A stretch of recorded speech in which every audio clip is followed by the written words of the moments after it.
Assalamualaikum anak-anak. Waalaikumsalam, Pak.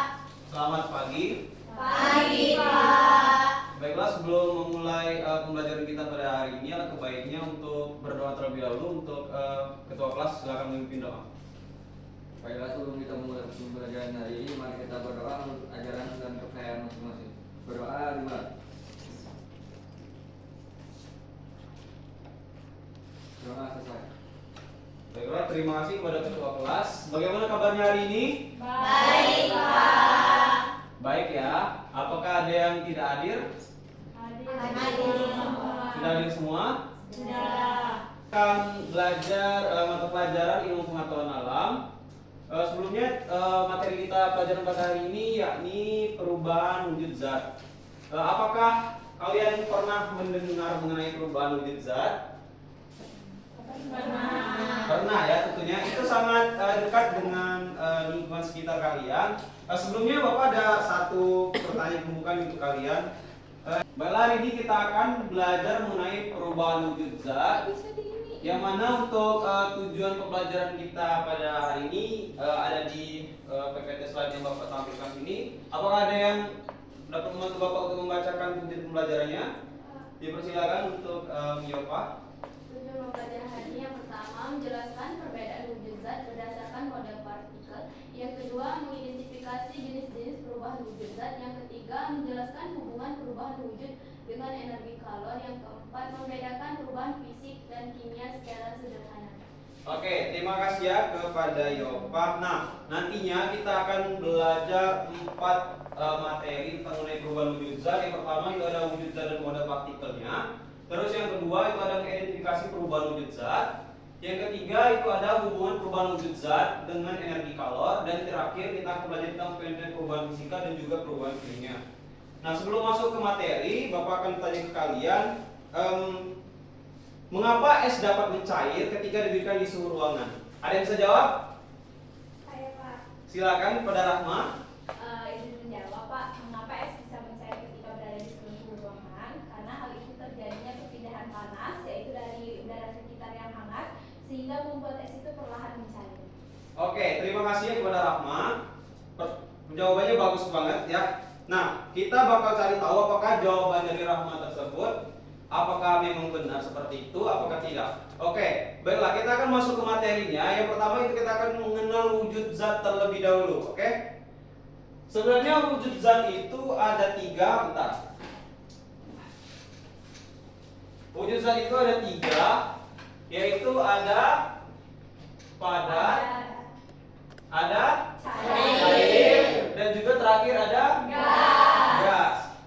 Dari ketiga wujud tersebut, yang pertama ada karakteristik zat padat. Zat padat itu tentunya kalian sudah tahu, di sekitar kalian juga ada, itu ada meja, ada handphone kalian, ada pena kalian, itu yang namanya zat padat. Dan zat tersebut sangat susah dibentuk dan tidak beraturan ya. Jadi walaupun kalian mau ditekan, diberi tekanan ataupun di gimana pun, maka zat padat tersebut susah dibentuk. Selanjutnya itu ada zat cair. Yang membedakannya dari zat padat, kalau zat cair itu dia berbentuk cair tentunya dan dapat berubah sesuai wadahnya. Tapi volumenya itu tetap ya, volumenya itu tetap. Jadi kalau misal airnya dimasukkan 1 liter dalam satu wadah, misal dimasukkan dalam 1 ember, maka volumenya itu tetap dalam 1 liter. Berbeda halnya dengan gas, bentuk dan volumenya itu akan berbeda. Oke? Jadi tidak bisa kita menentukan volume dari suatu gas memasuki dalam satu ruangan atau satu wadah. Sampai di sini, apakah sudah paham? Paham. Baiklah, selanjutnya kita akan mempelajari apa sih sebenarnya zat ini, ada apa sih di dalam zat tersebut. Baik, selanjutnya kita akan mengenal model partikel ya. Yang pertama itu sebenarnya dari ketiga zat ini tersusun dari beberapa partikel, mulai dari padat, cair maupun gas. Jadi di dalamnya ini ada terdapat partikel ya, ada terdapat partikel penyusunnya. Baiklah, terus yang kedua itu partikelnya. Ingat, ini partikelnya selalu bergerak. Partikel itu selalu bergerak. Kita modelkan seperti ini. Misal terdapat 3 ya, ini padat. Ini katakanlah wadah cair dan ini wadah gas. Ya, seperti itu. Ini wadahnya, ini baru wadahnya. Saya contoh ini baru wadahnya ya. Oke. Selanjutnya, jarak antar partikel itu membedakan pada setiap wujud. Jadi setiap partikel itu akan membedakan dari setiap wujud. Jadi partikel di zat padat beda, partikel di zat cair beda, dan juga partikel di zat gas juga beda. Kita bisa lihat seperti ini pada permodelan partikelnya. Untuk zat padat itu partikelnya sangat rapat. Ingat, partikelnya itu sangat rapat seperti ini ya. Sehingga terdapat celah sedikit atau celah kecil antar partikelnya. Oke? Untuk zat cair itu partikelnya itu sedikit renggang. Jadi ada celah untuk bergerak, ada celah sedikit bebas untuk bergerak, oke? Jadi ketika kalian memukul zat padat, maka zatnya itu akan susah terbentuk atau susah hancur karena antar partikelnya itu sangat-sangat padat, oke? Selanjutnya untuk zat cair itu kalian bisa kalian belah, bisa kalian pukul, bisa kalian begitulah pokoknya segala macam lah, itu karena antar partikelnya itu tidak selalu berdempetan atau saling merenggang lah, agak merenggang. Berbedaannya dengan gas itu antar partikelnya sangat renggang, sangat renggang. Jadi dalam satu wadah itu partikel zat penyusunnya itu hanya sedikit, sekitar 3 atau 4 saja. Jadi bisa dilihat di sini ya. Bisa ini di sini agak renggang, sangat renggang, sini agak renggang, ini sangat rapat. Oke? Apa sih yang mempengaruhi dari padat, cair, dan gas ini? Apa hubungannya dengan perubahan wujud? Kita mulai dari pembahasan tentang energi dan kalor. Oke? Untuk energi itu adalah kemampuan untuk melakukan usaha. Nah, salah satu bentuk dari energi itu merupakan energi kalor.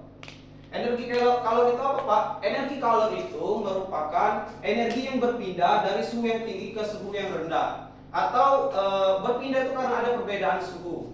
Sampai di situ, apakah ada yang ingin bertanya? Silakan. Pak, apa bedanya suhu dan kalor? Bukannya sama-sama panas, Pak? Oke, terima kasih kepada Kesipa. Sebenarnya perbedaannya itu adalah kalau untuk kalor itu merupakan suatu energi. Ingat, kalor itu merupakan suatu energi. Sedangkan suhu itu merupakan suatu nilai. Oke? Untuk kalor itu berpindah dari panas ke dingin. Jadi bedakan antara kalor dengan suhu. Suhu itu merupakan nilainya, kalor itu merupakan energi. Jadi ketika kalian memegang gelas yang panas, maka kalor atau energi yang berpindah dari gelas panas tersebut akan pindah ke tangan kalian. Berbeda halnya dengan suhu, itu baru suhu panas yang terdapat pada gelas tersebut akan berpindah pada tangan kalian. Apakah sudah paham ya sih Pak? Sudah, Pak. Oke, sudah paham ya, saya rasa sudah paham. Oke, selanjutnya kita melihat hubungan kalor dan perubahan wujud. Kita bakal lanjut. Apa sih sebenarnya kita mempelajari energi dan kalor tadi? Apa sih hubungannya dengan perubahan wujud? Bisa kita lihat di sini, ketika suatu zat menyerap kalor, partikelnya akan bergerak cepat. Maksudnya gimana? Misal, kita modelkan itu padat. Kita modelkan dulu zat padat, oke? Zat padat awalnya itu, bentar, saya mengganti. Zat padat itu awalnya tadi seperti ini kan, seperti rapat, sangat rapat. Jadi energi yang terdapat dalam zat padat tersebut sangat kecil. Energi yang sangat kecil membuat antar partikelnya itu bergerak lebih sedikit. Ruang untuk bergeraknya itu lebih sedikit. Ya, ruang bergeraknya lebih sedikit. Ketika dia menyerap energi, ketika dia menyerap kalor atau energi, ya di sini misal ada kalor atau energi yang awalnya dia partikel sangat rapat akan berubah menjadi agak renggang karena kenapa? Ketika diberi energi atau kalor, setiap partikel itu akan bergerak lebih bebas, ketika kalian diberi energi, bukannya kalian akan terlihat lebih aktif, betulkah seperti itu? Ya, seperti itu. Jadi ketika dia antar partikel yang diberi energi, dia akan bergerak lebih bebas dan membuat antar partikelnya lebih renggang. Nah, itulah kenapa ketika es batu kita diamkan di suhu ruang, dia akan menyerap kalor dari suhu ruang yang membuat yang awalnya dia padat berubah menjadi zat cair. Seperti itu ya. Selanjutnya kita melihat dulu untuk ketika zat melepas kalor. Partikel bergerak lebih lambat, partikel bergerak lebih lambat. Jadi yang dihasilkan juga partikel akan jarak antar partikel itu lebih rapat. Misal kita modelkan kebalikannya dari cair ke padat. Misal sebuah zat cair yang awalnya itu misalnya dalam satu wadah, partikelnya itu seperti ini ya, saling beracakan, tidak terlalu rapat. Ketika dia melepaskan kalor atau ketika dia melepaskan energinya, yang awalnya dia bergerak aktif, kalian disuruh olahraga, kalian akan terasa lemas. Bukankah seperti itu? Ya. Nah, dia bakal partikel airnya bakal menyatu, saling berdempetan. Itulah membuat ketika kita memasukkan air ke dalam kulkas, ke dalam freezer, dia akan melepaskan kalor karena terjadinya perpindahan energi tadi seperti yang kita bahas sebelumnya. Seperti itu ya. Dia bakal menjadi beku yang awalnya dari cair. Dia bakal jadi zat padat. Oke. Selanjutnya kita lihat, nah seperti ini. Ada yang bisa membantu Bapak untuk membacakan yang ada di PPT? Silakan pada Aldrin. Menyerap kalor, mencair, menguap, menyublim, melepas kalor, membentuk, mengembun, mengkristal. Semua perubahan wujud melibatkan energi kalor.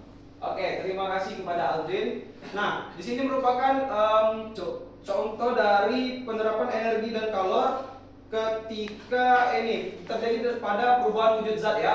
Di sini saya lihat untuk ketika menyerap kalor terjadi mencair, menguap dan menyublim. Ketika suatu zat melepaskan kalor, yang terjadi adalah membeku, mengembun dan mengkristal. Nah, semua perwujudan tersebut ini melibatkan kalor, oke? Semua perwujudan zat, kita tekan lagi, semua perwujudan zat ini melibatkan kalor. Jadi tidak ada perubahan wujud zat tanpa tidak melibatkan kalor. Itu perlu diingat. Oke, kita selanjutnya kita akan melihat jenis perubahan wujud zat itu sendiri.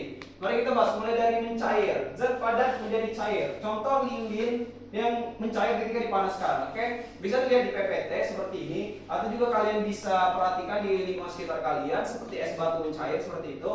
Ketika lilin mencair, yang awalnya dari padat seperti yang saya bilang, yang awalnya yang rapat seperti ini, ketika dia menerima kalor atau ketika dia menerima energi, maka partikelnya akan bergerak lebih bebas. Partikelnya bergerak lebih bebas sehingga antar partikelnya itu jarang atau ada celah antar partikelnya. Oke, seperti itu.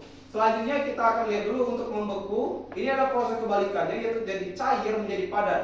Artinya dia melepaskan energi. Yang awalnya dia renggang karena banyak energi, dia bergerak bebas karena energi, dia melepaskan ke lingkungannya. Jadi dia kehilangan energi, partikelnya kehilangan energi yang mengakibatkan antar partikelnya itu saling berdekatan. Karena dia udah lemas jadi saling bersatu gitu ya. Itu contohnya air membeku menjadi es di suhu rendah. Selanjutnya itu ada menguap dari zat cair menjadi zat gas ya. Air mendidih menjadi uap pada suhu 100 derajat.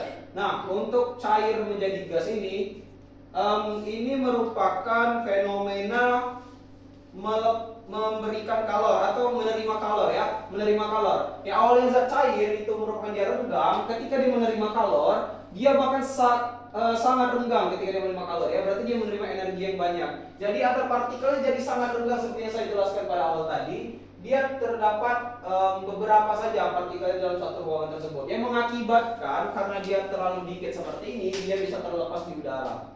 Oke. Selanjutnya kita lihat untuk mengembun. Untuk mengembun ini berarti dia melepaskan kalor atau melepaskan energinya, ya, melepaskan energinya. Ketika gas tersebut yang tadi kita lihat sangat jarang. Ketika dia proses mengembun, maka dia melepaskan kalor, sehingga yang terjadi adalah ketika partikelnya itu agak sedikit berdekatan karena dia kehilangan energi. Dia kehilangan energi bergeraknya, bisa disebut sebagai energi kinetiknya ya. Selanjutnya kita bisa lihat untuk menyublim, itu dari padat menjadi gas. Sama saja dia tanpa mengurangi langsung ke cair karena fasanya itu langsung dari padat ke gas. ketika zat padat yang awalnya rapat antar partikelnya langsung berubah menjadi gas yang sangat renggang tanpa melewati zat cair dulu ya. Itu karena kenapa? Itu karena emang kondisi dari suatu zatnya tersebut ataupun dari tekanan yang ada di sekitarnya. Oke? Contohnya itu kapur barus. Apa kalian pernah cium bau kapur barus? Pernah kan? Ya, seperti itu kira-kira mekanismenya. Terus ini itu adalah mengkristal. Untuk mengkristal itu dari gas menjadi padat, ya. Dari gas menjadi padat, ini kebalikannya, dari padat menjadi gas, ini gas menjadi padat. Seperti uap air yang udara menjadi salju. Apakah kalian pernah melihat salju? Pernah belum? Belum kan?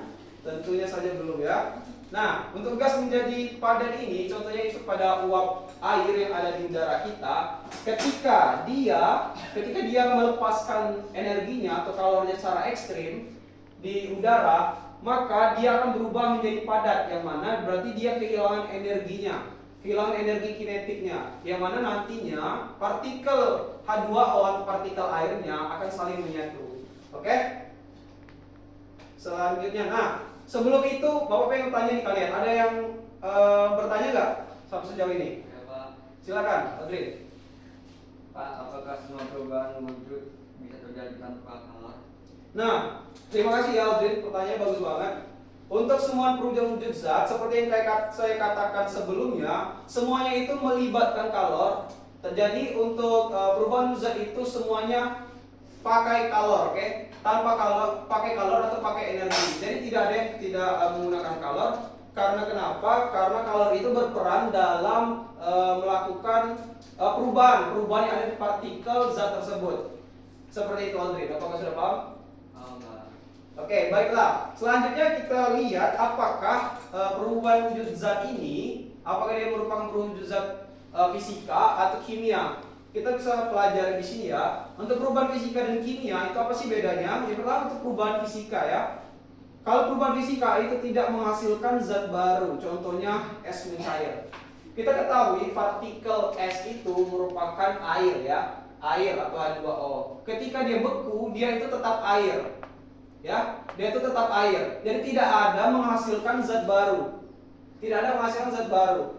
Yang terjadi merupakan gerakan antar partikelnya. Tidak ada penghasilan zat baru. Berbeda halnya ketika contohnya seperti kayu bakar. Yang awalnya dia kayu, ketika dibakar dia akan menjadi arang ataupun abu. Seperti itu ya. Dia berarti dia menghasilkan zat baru. Contoh juga seperti besi berkarat. Besi berkarat yang awalnya itu besi, ketika dia lama kelamaan dimakan usia atau dimakan umur seperti itu, dia akan berkarat menghasilkan zat baru.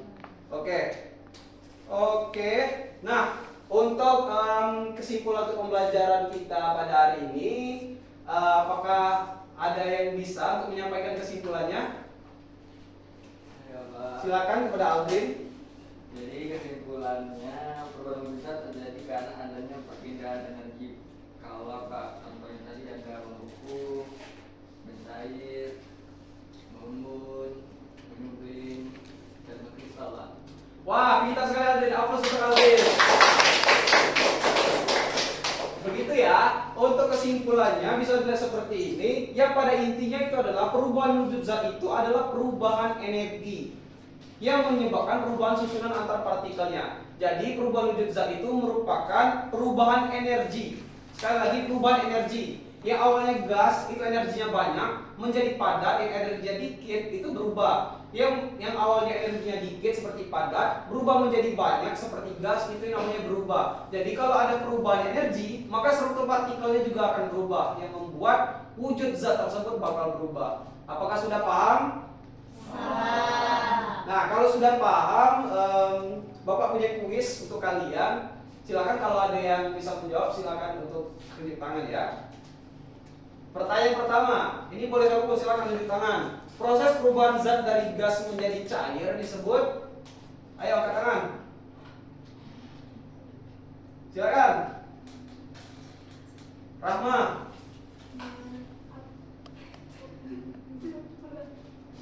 Jawabannya yaitu mengembun. Apakah benar? Ya, benar. Aplaus untuk Rahma. Selanjutnya kita lihat. Nah, untuk pertanyaan kedua, contoh perubahan fisika adalah, silakan tunjuk tangan. Ya, bentar. Jawabannya itu air menjadi es, Pak. Air menjadi es, apakah benar? Benar. Benar. Karena perubahan fisika itu tanpa menghasilkan zat baru ya, seperti berkarat itu menghasilkan zat baru, susu plastik menghasilkan zat baru, kertas dibakar juga menghasilkan zat baru. Nah, itu beberapa kuis atau pertanyaan untuk kalian. Nah, di sini Bapak punya pertanyaan, silakan kalian catat dan silakan kalian bawa tugasnya ini pulang ke rumah. Nanti pertemuan selanjutnya kalian bawa tugas ini dan silakan dicatat terlebih dahulu. Akan Bapak bacakan ya. Seorang siswa mengatakan bahwa ketika es mencair, zatnya berubah menjadi zat baru karena bentuknya berbeda. Menurut pendapat Anda, apakah pernyataan tersebut benar? Jelaskan alasannya ya. Jelaskan alasannya. Jangan lupa jelaskan alasannya. Silakan bawa tugasnya minggu depan. Bapak mau lihat ya, apakah kalian sudah memahami materi dari materi hari ini ya. Seperti itu. Apakah sudah paham? Baiklah, untuk pertemuan kali ini kayaknya Bapak cukupkan untuk ini saja. Terima kasih buat anak-anak sekalian yang sudah memperhatikan ya.